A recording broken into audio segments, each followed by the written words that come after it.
Hey everyone, it's Elaine with Larkin Lane Creations. Thanks for stopping by again.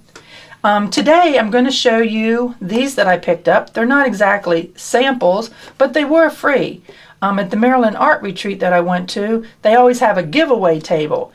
And it's things that still have some goodie left in them, but people maybe don't need anymore or, want to share with someone. They have too many. So I happened to pick up these two little drawer units, and I just think that they're adorable. On this one, mermaids are a hot thing these days. So this stencil is with eye stencils under Patty Tally Paris, and she's the one that actually put on that art retreat. So anyway, quite simple, and then some little sparkly, and then the inside I did a mermaid teal.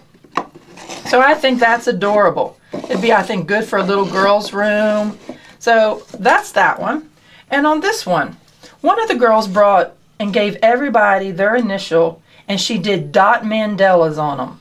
I'd seen them, of course, before, but never really thought about trying that myself. So here it is. This is my first time that I ever did it. Not perfect by no means. I can see a lot of mistakes, but I've always been told art is in the eye of the beholder. If you don't point out your mistakes, nobody else will see them either. So that's what I'm counting on. But what I did is I had been watching some videos by Lydia May, and she is the best, no doubt about it. And so I just did these freehand. I didn't copy anything.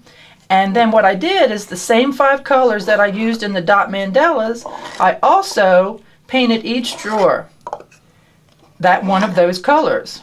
So the other thing about this is, of course, is that the drawers have to go back in one way because of the way that I did the Mandelas on the little wooden box.